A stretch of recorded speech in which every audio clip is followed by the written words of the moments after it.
দক্ষিণ এশিয়ার দুই পাওয়ার হাউস ঢাকা আর দিল্লি দুটো শহরই কোটি কোটি মানুষের স্বপ্ন আর বেঁচে থাকার লড়াইয়ের আরেক নাম। কিন্তু এই স্বপ্নের পিছু ছুটতে গিয়ে এক কঠিন বাস্তবতার মুখোমুখি হতে হয় এখানকার মানুষদের। চলুন আজ এই দুটি মেগাসিটির সেই বাস্তবতার গভীরে ডুব দেওয়া যাক। তো প্রশ্নটা একদম পরিষ্কার, দূষণ আর যানজটের এই কাঠিমল্য লড়াইয়ে কার অবস্থা বেশি খারাপ, ঢাকা নাকি দিল্লি? চলুন কিছু তথ্য আর পরিসংখ্যান দিয়ে এই প্রশ্নের উত্তর খোঁজার চেষ্টা করি। চলুন তাহলে শুরু করা যাক আমাদের প্রথম রাউন্ড দিয়ে, আর বিষয়টা হলো বিষাক্ত বাতাস। লড়াইয়ের শুরুতেই কিন্তু একটা বেশ বড় ধাক্কা। প্রথম আলোর রিপোর্ট অনুযায়ী খুব বেশি দিন আগের কথা নয়, এক সকালে ঘুম থেকে উঠে ঢাকাবাসী যে বাতাসে শ্বাস নিয়েছিল সেটা ছিল সেই মুহূর্তে বিশ্বের সবচেয়ে বিষাক্ত বাতাস। হ্যাঁ, ঠিকই শুনছেন, সেদিন দূষণের দৌড়ে ঢাকা পেছনে ফেলে দিয়েছিল দিল্লি আর করাচিকেও। এই টেবিলটার দিকে একবার তাকান। সুইজারল্যান্ড ভিত্তিক সংস্থা IQAR এর তথ্য এটা। সেদিন ঢাকার এয়ার কোয়ালিটি ইন্ডেক্স বা AQI স্কোর ছিল 271।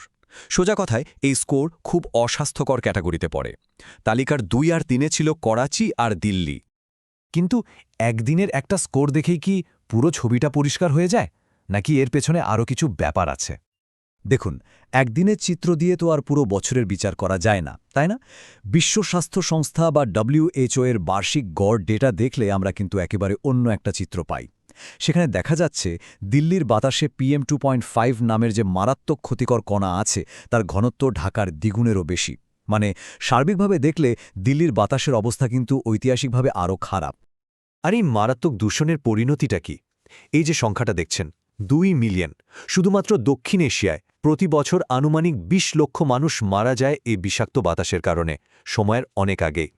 এটা কিন্তু শুধু একটা পরিসংখ্যান নয়, এটা লক্ষ লক্ষ পরিবারের ভেঙে যাওয়ার গল্প, একটা ভয়াবহ মানবিক সংকট। আচ্ছা, বাতাসের কথা তো গেল, এবার আসা যাক দ্বিতীয় রাউন্ডে।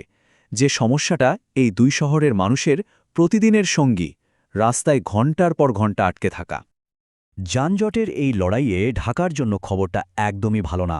মার্কিন যুক্তরাষ্ট্রের ন্যাশনাল ব্যুরো অফ ইকোনমিক রিসার্চের একটা গবেষণা ঢাকাকে একটা খুবই দুর্ভাগ্যজনক খেতাব দিয়েছে বিশ্বের সবচেয়ে ধীরগতির শহর। এই স্লাইডের সংখ্যাগুলো একটু খেয়াল করলেই ব্যাপারটা পরিষ্কার হয়ে যাবে। প্রথম দেখায় মনে হতে পারে, আরে যাতায়াতের সময় তো প্রায় কাছাকাছি, কিন্তু আসল পার্থক্যটা হলো দূরত্বের মধ্যে।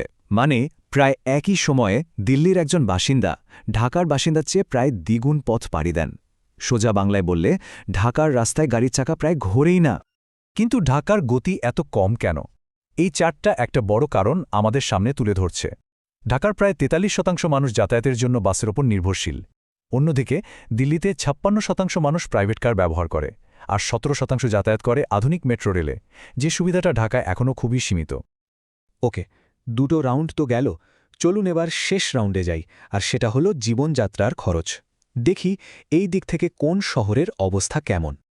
এক্সপ্যাটিস্থানের তথ্য বলছে সার্বিকভাবে ঢাকায় থাকা খাওয়ার খরচ দিল্লির চেয়ে প্রায় 5% বেশি। কিন্তু এখানে একটা বড় চমক আছে। অবাক করা ব্যাপার হলো, বাড়ি ভাড়ার মতো এত বড় একটা খরচের খাতে ঢাকা কিন্তু দিল্লির চেয়ে 27% সস্তা। তাহলে প্রশ্ন হলো, মোট খরচটা বেশি হচ্ছে কেন? উত্তরটা লুকিয়ে আছে আমাদের প্রতিদিনের খরচের মধ্যে। এই গ্রাফটা দেখুন, ঢাকায় যাতায়াত খরচ দিল্লির চেয়ে 43%, আর খাবারের খরচ 17% বেশি। মানে বাড়ি ভাড়া কম হলেও এই প্রতিদিনের খরচগুলো মিলেই ঢাকার জীবনযাত্রাকে শেষমেশ আরও ব্যয়বহুল করে তুলছে। তাহলে তিনটা রাউন্ড শেষে রায়টা কি দাঁড়ালো? দূষণ, যানজট আর খরচের এই খেলায় আসলে কে হারছে, ঢাকা নাকি দিল্লি? সত্যি কথা বলতে, এই লড়াইয়ে কোনো শহরে জেতে না, হারে শুধু সাধারণ নাগরিক, যারা প্রতিদিন তাদের মূল্যবান সময়, স্বাস্থ্য আর টাকা এ তিনটি হারাচ্ছে। কিন্তু লড়াইটা কি আসলেই শুধু ঢাকা বনাম দিল্লির?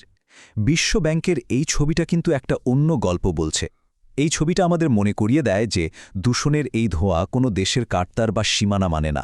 তার মানে সমস্যাটা একটা শহরের নয়, বরং পুরো অঞ্চলের। বিজ্ঞানীরা একে বলেন এয়ারশেড, মানে এটা এমন একটা বিশাল ভৌগোলিক এলাকা যেখানে জলবায়ু আর ভূগোলের কারণে দূষিত বাতাস আটকে থাকে, আর শহর, রাজ্য, এমনকি দেশের সীমানা পেরিয়েও এক জায়গা থেকে আরেক জায়গায় ছড়িয়ে পড়ে। তার মানে সমাধান খুঁজতে হলে আমাদের নিজের শহরের সীমানা পেরিয়ে ভাবতে হবে। একবার ভেবে দেখুন, বিশ্বের 10টা সবচেয়ে দূষিত শহরের 9টাই দক্ষিণ এশিয়ায়। আর গবেষণা বলছে একটা বড় শহরের দূষণের অর্ধেকেরও বেশি আসে তার সীমানার বাইরে থেকে। এর মানে হলো কোনো শহর একাই সমস্যার সমাধান করতে পারবে না। কিন্তু যদি পুরো অঞ্চল একসঙ্গে কাজ করে, তবে প্রতি বছর 7.5 লাখেরও বেশি মানুষের জীবন বাঁচানো সম্ভব। সবশেষে একটা বড় প্রশ্ন কিন্তু থেকেই যায়, এই মেগাসিটিগুলো যেভাবে দিন দিন আরও বড় হচ্ছে, তাতে শহুরে জীবন কি ভবিষ্যতে একদিন অসম্ভব হয়ে পড়বে? ঢাকা বা দিল্লির এই সমস্যাগুলো নিয়ে আপনার ব্যক্তিগত অভিজ্ঞতা কি, বা এই সংকট থেকে বের হওয়ার উপায় কি হতে পারে বলে আপনার মনে হয়?